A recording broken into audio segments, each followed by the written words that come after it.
여호와께 감사하라. 그는 선하시며 그 인자하심이 영원함이로다. 여호와의 인자하심과 인생에게 행하신 기적으로 말미암아 그를 찬송할지로다. 그가 사모하는 영혼에게 만족을 주시며 줄인 영혼에게 좋은 것으로 채워주심이로다. 하나님은 영이시니 예배하는 자가 신령과 진정으로 예배할지니라. 아멘.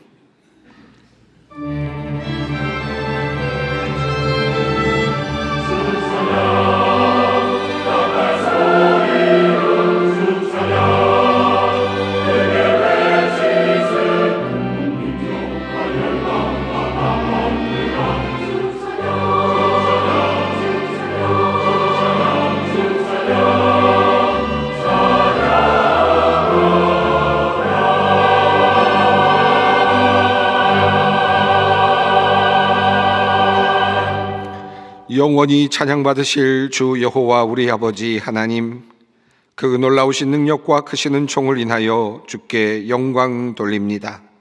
죄와 사망에서 우리를 건지신 주 예수 그리스도의 은혜를 찬양하옵고, 오늘도 우리와 함께 하시며 날마다 새롭게 하시는 성령의 놀라운 역사로 인하여 주께 찬송을 부릅니다. 성부, 성자, 성령께 세세무궁토록 영광이 있을지어다. 아멘. 다 함께 일어나셔서 36장 찬송을 부르시겠습니다.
자비로우신 하나님, 우리의 허물을 아시며 우리의 죄악을 아시며 우리의 상처와 근심과 걱정도 잘 아시는 주님, 우리의 마음에는 온갖 더러운 것들이 가득 들어 있어서 주님을 모실 만한 곳이 없습니다.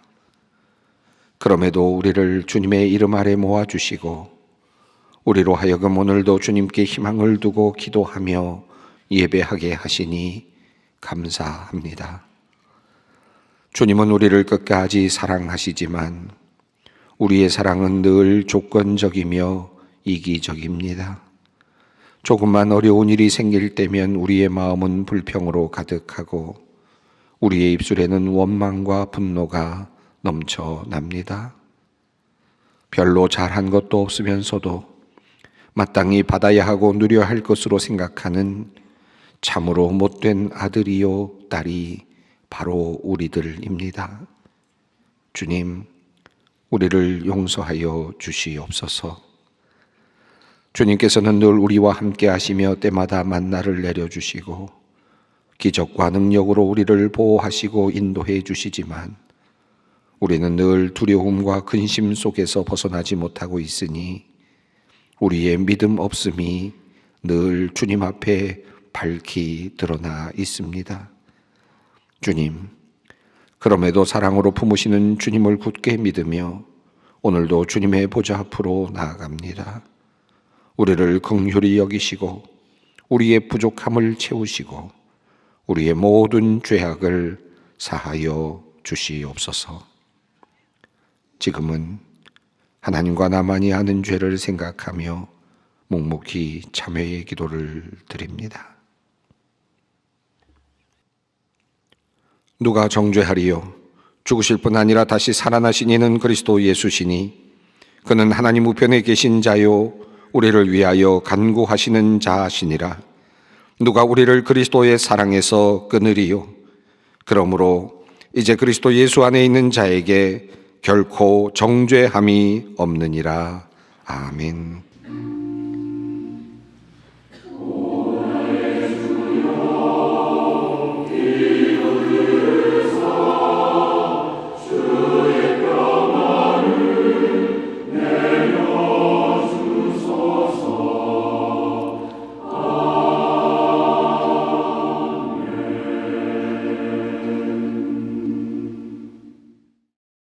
오늘 우리에게 주시는 하나님의 말씀입니다. 신약성경 누가복음 12장 13절로 21절까지 말씀입니다. 누가복음 12장 13절로 21절 말씀입니다. 이 계시의 말씀을 봉독할 때 다 함께 살아계신 하나님의 음성을 들으실 수 있기를 바랍니다. 무리 중에 한 사람이 이르되 선생님 내 형을 명하여 유산을 나와 나누게 하소서 하니 이르시되 이 사람아 누가 나를 너희의 재판장이나 물건 나누는 자로 세웠느냐 하시고 그들에게 이르시되 삼가 모든 탐심을 물리치라 사람의 생명이 그 소유에 넉넉한 데 있지 아니하니라 하시고 또 비유로 그들에게 말하여 이르시되 한 부자가 그 밭에 소출이 풍성하매 심중에 생각하여 이르되 내가 곡식 쌓아둘 곳이 없으니 어찌할까 하고 또 이르되 내가 이렇게 하리라 내 곡간을 헐고 더 크게 짓고 내 모든 곡식과 물건을 거기 쌓아두리라. 또 내가 내 영혼에게 이르되 영혼아 여러 해 쓸 물건을 많이 쌓아두었으니 평안히 쉬고 먹고 마시고 즐거워하자 하리라 하되 하나님은 이르시되 어리석은 자여 오늘 밤에 내 영혼을 도로 찾으리니 그러면 내 준비한 것이 누구의 것이 되겠느냐 하셨으니 자기를 위하여 재물을 쌓아두고 하나님께 대하여 부요하지 못한 자가 이와 같으니라. 아멘. 오늘 본문 말씀이 들어있는 누가복음 12장은 우리가 가지고 있는 재물을 어떤 관점에서 보아야 하고 또 우리가 가진 재물을 어떻게 사용해야 하는가에 대한 귀한 지혜를 담은 귀한 주님의 말씀입니다. 오늘 본문 말씀, 특별히 12장 1절 말씀은 이렇게 시작이 되고 있습니다. 예수님께서 많은 무리들 앞에서 강론하고 계실 때 일입니다. 얼마나 많은 사람들이 있었는지 성경은 이렇게 말씀하고 있습니다. 그동안에 무리 수만 명이 모여 서로 밟힐 만큼 되었더니 이렇게 많은 사람들이 모여서 예수님의 말씀을 듣고 있었을 때 무리 중에서 한 사람이 예수님께 이와 같은 요청을 합니다. 선생님, 내 형을 명하여 유산을 나와 나누게 하소서. 조금은 뜬금없는 그와 같은 그런 요청이 예수님께 드려졌습니다. 왜 이 사람이 이와 같은 요청을 하게 되었는지 정확하게 알 수는 없지만 아마도 예수님께서 앞에서 강론하고 있으셨던 말씀과 연관이 있지 않았을까 하는 상상을 해볼 수 있겠습니다. 예수님께서는 한창 바리새인들의 누룩, 다시 말하면 바리새인들의 외식함에 대하여 말씀하시는 중이었습니다. 바리새인들이 겉으로는 경건한 척하고 율법을 다 지키는 것처럼 행동하지만 실상은 그러지 못한 것에 대하여 경고하고 계시는 말씀이었습니다. 그때 이 이야기를 듣고 있었던 한 사람이 아마도 바리새인인 자신의 형이 생각나지 않았을까 하는 그런 추측이 듭니다. 그렇습니다. 우리 형이 바로 그런 사람입니다. 하나님을 잘 믿는 척, 경건한 척 하지만 나에게 유산까지 가로챈 그런 사람이에요. 그런 마음으로 예수님께 불쑥 이와 같은 요청을 하지 않았을까요? 선생님, 내 형을 명하여 유산을 나와 나누게 하십시오. 우리 형은 나쁜 사람입니다. 라는 마음을 담아서 바리새인인 어쩌면 그 형을 그런 생각을 하면서 그렇게 이야기를 하고 있지 않았을까 하는 상상을 해보게 됩니다. 예수님께서는 이 사람의 요청에 대하여 이렇게 반응을 하시지요. 누가 나를 너희의 재판장이나 물건 나누는 자로 세웠느냐 하시고 그들에게 이르시되 삼가 모든 탐심을 물리치라. 사람의 생명이 그 소유에 넉넉한 데 있지 아니하니라 라고 말씀을 하셨습니다.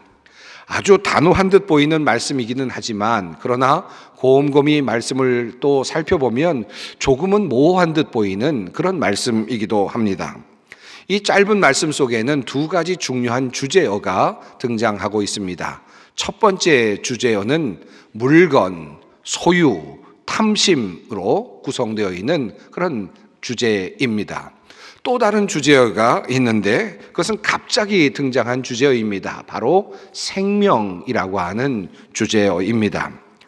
왜 예수님께서는 지금 자신의 재산, 특별히 자신이 받아야 할 유산에 대해서 말씀하고 있는 이 사람을 향하여서 생명에 대해서 이야기를 말씀하셨을까요? 왜 예수님께서는 이 재산과 관련된 이야기를 하시면서 생명이라고 하는 단어를 꺼내셨을까요? 이 말씀이 조금은 어렵게 느껴집니다. 우리가 가지고 있는 재산이나 소유나 물건에 대해서 늘 더 가지고 싶은 그런 욕망을 가지고 있습니다. 더 많은 것을 가지고 싶어 하고 더 좋은 것을 가지고 싶어 합니다. 그리고 더 많은 것을 가지고 있는 사람들을 보면 부럽게 느껴지기도 합니다. 당연한 마음 아니겠습니까? 더 나아가서 이와 같은 마음이 있어야, 적어도 이와 같은 욕심이 있어야 우리가 조금이라도 더 노력하고 더 열심히 일하며 살지 않겠습니까? 그러니 이와 같이 열심히 살아가는 것, 이것이 결코 나쁜 것이라 말할 수는 없을 것입니다. 더 많은 것을 갖기 위해서 노력하는 것을 나쁘다라고만 말할 수는 없겠지요. 우리가 그렇게 또 살아가고 있기 때문이기도 합니다. 그런데 주님께서는 이와 같은 우리들의 삶을 잘 알고 계시는 그 주님께서는 이렇게 말씀을 하십니다. 삼가 모든 탐심을 물리치라. 사람의 생명이 그 소유에 넉넉한 데 있지 아니하니라. 이 말씀을 가만히 살펴보고 또 묵상을 해보면 두 가지 관점이 있음을 다시 보게 됩니다. 물건이나 소유와 관련해서 탐심을 가지고 접근하는 방식이 하나이고, 또 하나의 방식은 생명의 문제와 관련하여 접근하는 방식이라는 사실을 알게 됩니다. 소유와 물질이 잘못된 것은 아니지만 탐심에 그만 사로잡히게 된다면 그것은 옳은 길이 아니다라고 하는 주님의 말씀이기도 합니다. 그러나 동시에 한편으로는 이 모든 것들은 생명과 관련해서 생각해야 된다라고 하시는 주님의 또한 관점 말씀이기도 하겠습니다. 주님께서는 그리고 이 한 가지 비유를 말씀하십니다. 한 부자가 있었습니다. 그는 어느 가을에 풍성한 소출을 거두게 됩니다. 얼마나 많은 소출을 거두게 되었는지 그만 그 곡식을 쌓아둘 곡간이 모자랄 지경이 되었습니다. 그러자 부자는 여러 생각을 합니다. 그리고 나름대로 결정을 하게 됩니다. 내가 이렇게 해야 되겠다. 이 모든 곡식들을 더 잘 보관하기 위해서 더 큰 곡간 창고를 지어야 되겠다.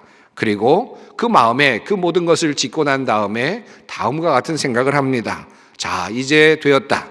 여러 해 쓸 물건을 많이 쌓아두었으니 이제 평안히 쉬고 먹고 마시고 즐기자. 이제 안전하다. 잘 되었다. 라고 그렇게 말을 하였다는 것입니다.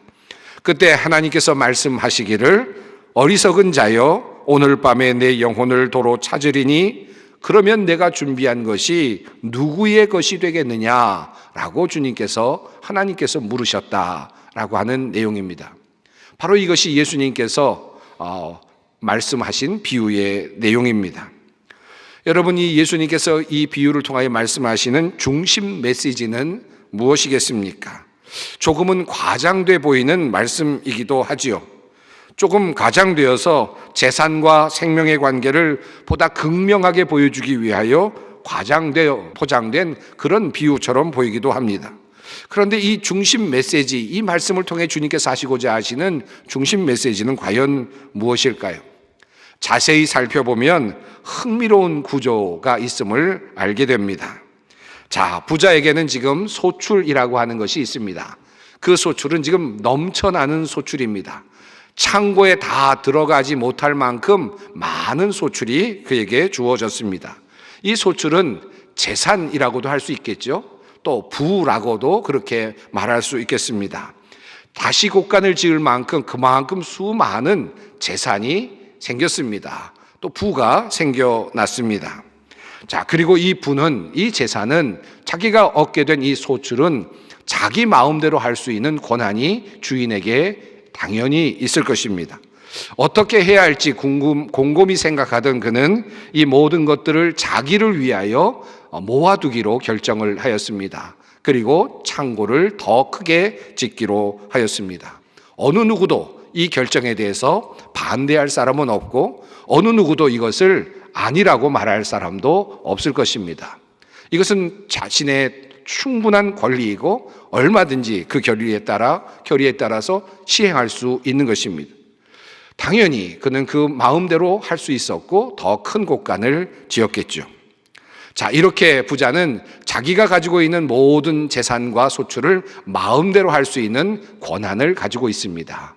그 소출은 자기 자신의 것입니다. 자, 그런데 또 한 가지 구조가 나타납니다.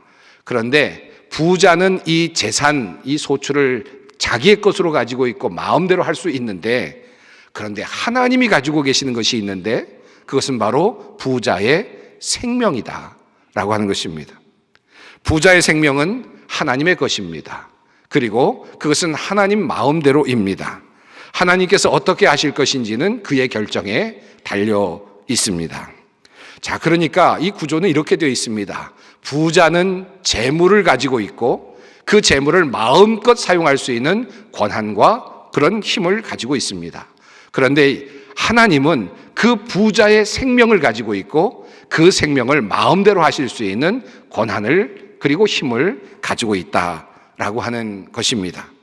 종종 뉴스를 보면 기업의 지배 구조 이런 이야기를 하곤 하는 것을 제가 듣곤 합니다. 여러 기업들이 있지만 그 기업에서 모기업이 되는 기업이 있고 힘을 쓸 수 있는 기업이 있다라는 그런 것들을 종종 보곤 하는데 어쩌면 그런 것이 비슷한 경우일지도 모르겠습니다. 지금 부자는 자기 재물에 대하여 모든 권한을 가지고 있는데 그 부자에 대한 생명의 권한은 하나님이 가지고 있다라고 하는 것입니다. 자, 그리고 이 생명을 하나님께서 거두어 가시게 되면 그 사람이 가지고 있었던 모든 재산은 내가 내 것이라고 생각하고 있었던 그 모든 재산은 사실은 다른 사람의 것이 된다라는 것이죠. 그러니까 내가 가지고 있는 이 모든 것들은 실제로는 내가 가지고 있다고 생각은 하는지 모르지만 내 생명이 사라지는 순간 이 모든 재산은, 모든 소출은 나의 것이 될 수 없다는 것입니다. 전도서에 이런 말씀이 있습니다. 어떤 사람에게든지 하나님이 재물과 부요를 그에게 주사 능히 누리게 하시며 제 몫을 받아 수고함으로 즐거워하게 하신 것은 하나님의 선물이라. 하나님의 선물이다. 그가 받게 된 것, 그가 누리고 있는 모든 것들은 하나님의 선물이다. 다시 말하면 이것은 하나님의 은혜라고 하는 것입니다. 그런데 이 재물과 부요는 그가 생명을 이 땅에서 누리는 동안에만 유효한 것이 됩니다. 다시 예수님의 이야기로 돌아가 봅니다. 그는 말했습니다. 형을 명하여 유산을 나와 나누게 하소서. 여러분, 그런데 한번 생각해 보십시다. 지금 그는 자기 형이 가지고 있는 돈에 대해서 이야기를 하고 있죠. 그 형이 지금 차지하고 있는 돈에 대해서 이야기를 합니다. 그리고 그 돈을 나와 나눠야 된다라고 주장을 하고 있습니다. 그런데 그 돈이 어떤 돈인지 예수님의 그 성경 말씀 속에 나타나는 내용은 유산이라고 그렇게 말씀하고 있습니다. 유산을 나눠 달라라고 하는 것이죠. 여러분, 유산이라고 하는 것은 어떤 것입니까? 지금 이 유산은 누군가가 죽었기 때문에 생겨난 그런 재산이겠죠. 누군가가 죽었기 때문에 그만 유산이 생겨나게 되었습니다. 예수님께서는 지금 이 유산이 그 형제들에게 오게 된 근원을 지금 들추어내고 계십니다. 누군가가 죽었습니다. 아버지가 돌아가셨기 때문에 유산이 생겨나게 된 것입니다. 바로 그 아버지가 예수님께서 말씀하고 계시는 바로 그 어리석은 부자일 수도 있을 것입니다. 내가 곳간을 지어야 되겠다. 오늘 소출이 너무나 많이 나와서 이 모든 것들을 잠궈둘 만큼 그런 공간이 없으니 내가 큰 곳간을 지어야지. 그리고 이것에 모든 것 다 넣어야 되겠다. 그리고 2년, 3년 동안 쓸 것을 충분히 마련하였으니 이제 편안히 쉬자, 마음껏 누리자, 즐기자라고 말했던 그 아버지가 죽음, 생명을 잃고 그 모든 재산이 지금 자녀들에게 내려가고 있었다라고 생각할 수 있지 않겠습니까? 바로 그 아버지의 재산을 놓고 이제 또 작은 자들이, 그의 형제들이 지금 재산의 싸움을 하고 있다는 말입니다. 여러분, 이러한 관점에서 생각해 본다면 과연 내가 가지고 있는 것이 나의 것이 맞습니까? 내가 가지고 있다, 내가 짊어지고 있고 내가 쥐고 있다라고 말하지만 실제는 그것은 허상일 수도 있습니다. 아버지가 내 것이라고 생각했던 것이, 그 전날까지도 이것은 나의 것이지라고 생각했던 그것이 이제는 아들의 것들이 되어서 서로 내 것이라고 싸우는 상황이 되고 말았다는 것입니다. 생명이 사라지자 나의 것은 사라지고 말았습니다. 우리가 재물을 가지고 있다고 하지만 그것은 우리가 생명을 누리는 시간까지일 뿐입니다. 그리고 우리의 생명이 사라지는 순간 그것은 다른 이의 것이 되고 맙니다. 그리고 나의 생명은 전적으로 하나님의 손에 달려 있습니다. 자, 그러므로 이 모든 내가 가지고 있는 재물과 소유는 하나님께 달려 있는 것이나 다름이 없습니다. 자, 여기까지 이르게 되면 우리는 우리의 재물의 문제와 우리의 생명의 문제를 결코 떼어낼 수 없음을 알게 됩니다. 그리고 이 생명을 주관하시는 하나님을 깊이 생각하지 않을 수가 없습니다. 그러므로 주님께서는 말씀하십니다. 자기를 위하여 재물을 쌓아두고 하나님께 대하여 부요하지 못한 자가 이와 같으니라. 여기 이 말씀을 보면 자기를 위하여라는 말과 하나님에 대하여라고 하는 말이 대조가 되고 있음을 볼 수 있습니다. 내가 가진 재물을 나를 위하여 사용할 것인가? 내가 가지고 있다는 이 재물을 나만을 위해서 사용할 것인가? 아니면 하나님에 대하여 이 재물을 사용할 것인가? 라고 하는 질문을 예수님께서 하고 계십니다. 이것을 주님께서는 하나님에 대하여 부요한 자라고 그렇게 다시 말씀하고 계십니다. 자, 그렇다면 하나님에 대하여 부요한 자가 된다는 것은 어떻게 하는 것을 말합니까? 오늘 본문 말씀을 여기까지만 끊어서 보게 되면 사실은 해답은 정확하게 드러나지 않는 듯 보입니다. 그리고 다른 이야기가 이어지죠. 너희는 근심하지 말라, 그리고 두려워하지 말라라고 하는 주님의 말씀이 이어집니다. 그런데 사실은 앞선 이야기는 어리석은 부자의 비유이고 또 뒤에 나오는 내용은 염려하지 말라라고 하는 예수님의 강화의 말씀이지만 이것을 우리는 종종 독립된 교훈으로 따로 읽곤 하지만 사실은 이 맥락을 따라가다 보면 이 이야기가 서로 아주 밀접하게 연결되어 있다는 사실을 깨닫게 됩니다. 그 중요한 단서가 바로 창고, 곳간이라고 하는 단어입니다. 예수님께서는 부자가 많은 소출을 얻게 된 다음에 내가 이제 창고를 지어야 되겠다, 곳간을 지어야 되겠다라고 마음에 결심을 하는 내용을 말씀하시지 않습니까? 그때 사용된 단어가 헬라어로 아포데케라고 하는 그런 단어입니다. 창고라고 하는 뜻을 가지고 있습니다. 그런데 이 창고라고 하는 이 아포데케라고 하는 이 단어가 또 이어지는 말씀 속에 24절에 다시 등장을 합니다. 까마귀를 생각하라. 심지도 아니하고 거두지도 아니하며 골방도 없고 창고도 없으되 하나님이 기르시나니 너희는 새보다 얼마나 더 귀하냐. 여기에 창고라고 하는 단어, 아포데케라고 하는 단어가 다시 등장합니다.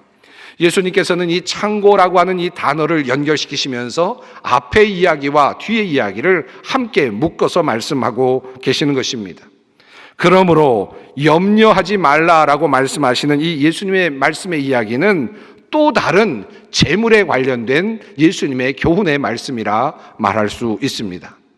어떻게 생각해 보면 어리석은 부자에 대한 이야기는 부자인 사람들, 재물이 많은 사람들을 향한 예수님의 재물에 관한 말씀이라고 할 수 있겠고, 또 염려하지 말라라고 하는 말씀은 재물이 없는 사람들, 하루하루 근심과 걱정으로 살아가는 사람들을 향한 재물에 관련된 주님의 교훈의 말씀이라고 그렇게 정리할 수도 있을 것입니다. 또 한편으로 앞선 비유 속에서는 우리의 소유가 실은 우리의 소유가 아니라는 사실을 말씀하고 있다면, 염려하지 말라라고 하는 이 말씀 속에서 주님은 우리가 소유를 가지고 있지 못할지라도 주님께서 우리의 모든 필요를 채워주고 계신다라는 그런 말씀을 하고 계신다라고 할 수 있겠습니다. 어리석은 부자가 곳간을 지으려고 하고 있었다면 그 곳간을 짓고자 하는 중심되는 이유가 있었을 것입니다. 그것은 바로 미래에 대한 염려와 걱정이었겠죠. 즉 인간이 곳간을 짓게 되는 근본적인 이유가 있다면 염려와 그리고 걱정일 것입니다. 그런데 주님께서는 그러한 사람들에게 이렇게 말씀을 하십니다. 백합화를 생각하여 보라. 실도 만들지 않고 짜지도 아니하느니라. 그러나 내가 너희에게 말하노니 솔로몬의 모든 영광으로도 입은 것이 이 꽃 하나만큼 훌륭하지 못하였느니라. 오늘 있다가 내일 아궁이에 던져지는 들풀도 하나님이 이렇게 입히시거든 하물며 너희일까 보냐. 믿음이 작은 자들아, 너희는 무엇을 먹을까 무엇을 마실까 하여 구하지 말며 근심하지도 말라. 이 모든 것은 세상 백성들이 구하는 것이라. 너희 아버지께서는 이런 것이 너희에게 있어야 할 것을 아시느니라. 자, 이렇게 말씀하신 주님께서는 이어서 소망의 말씀을 이렇게 덧붙이셨습니다. 다만 너희는 그의 나라를 구하라. 그리하면 이런 것들을 너희에게 더 하시리라. 부족하다고 힘들다고 두려워하고 있는 모든 사람들을 향하여 주님께서는 말씀하시기를 들의 백합화를 보아라. 그리고 하늘의 새를 보라 라고 말씀하시면서 곳간이 없지만 창고가 없지만 그들을 다 먹이시고 지키시지 않느냐라고 말씀을 하시면서 너희에게 이 모든 것들이 있어야 될 것을 아신다라고 말씀하시면서 너희는 먼저 그의 나라를 구하라 라고 말씀하시고, 그러면 이 모든 것들이 다 더해질 것이다, 충분히 공급될 것이다 라는 말씀을 하셨습니다. 자, 그렇다면 주님께서 말씀하시는 너희는 그의 나라를 구하라 라고 하는 이 말씀은 도대체 또 무엇입니까? 사실은 이 두 가지가 앞서 말씀드렸던 바로 하나님에 대하여 부유한 자가 되라 라고 하는 이 말씀과 지금 너희는 그의 나라를 구하라 라고 하는 이 말씀이 사실은 하나로 연결되고 있음을 본문의 말씀의 흐름 속에서 깨닫게 됩니다. 자, 그렇다면 하나님의 나라를 구하라 라고 하는 이 말씀, 그러면서 또 하나님에 대하여 부요한 자가 되라고 하는 이 말씀의 의미는 무엇입니까? 어떻게 하는 것이 하나님에 대하여 부요한 자가 되는 것이며 하나님의 의를 이루는 것이 되는 것입니까? 그 모든 말씀의 결론이 바로 이어지는 말씀 가운데 나옵니다. 주님은 말씀하십니다. 너희 소유를 팔아 구제하여 낡아지지 아니하는 배낭을 만들라. 곧 하늘에 둔 바 다함이 없는 보물이니 거기는 도둑도 가까이 하는 일이 없고 좀도 먹는 일이 없느니라. 내가 가지고 있는 것을 정말 내 것으로 만들 수 있는 방법이 하나 있는데, 그것은 바로 내가 지금 가지고 있는 이때, 내가 생명을 가지고 내가 가지고 있는 그 모든 소출을 가지고 있는 이때에 그것을 가지고 사람들을 구하는 일, 사람들을 살리는 일, 그것을 할 때 그것은 바로 정말 내 것을 만드는 것이 되는 것이다. 나의 것이 되는 것이다. 그 순간 주님께서는 이렇게 말씀을 하고 계십니다. 가난한 자들, 어려운 이웃들을 섬기는 일이 바로 하늘의 창고에 저장하는 일이 될 것이고 낡아지지 않은 배낭에 넣는 것이 된다라고 말씀하십니다. 그리고 그렇게 할 때 이 땅에 진정한 하나님의 의, 그 나라의 의가 이루어지게 된다라고 주님께서는 그 꿈을 펼쳐 보여주고 계십니다. 바베트의 만찬이라고 하는 영화 중에 이런 대사가 나옵니다. 제가 아주 좋아하는 대사이기도 합니다. 내가 이 세상에서 가지고 갈 수 있는 것은 남에게 주었던 것뿐입니다. 내가 이 세상에서 저 세상으로 가지고 갈 수 있는 나의 재산이 있다면 그것은 내가 남에게 주었던 것뿐입니다. 나를 위해, 나의 이익을 위해, 나의 유익을 위해 사용됐던 그 모든 것들은 이 세상에서는 유효한지 모르지만 하나님의 나라에 가져갈 수 없고 진정한 내 것이 될 수 없다라고 하는 말씀입니다. 주님은 내게 주어진 소유들을 어떻게 하면 진정 나의 것으로 만들 수 있는지를 말씀하고 계시는 것입니다. 내가 나누어 준 것만이 진정 나의 것이 된다.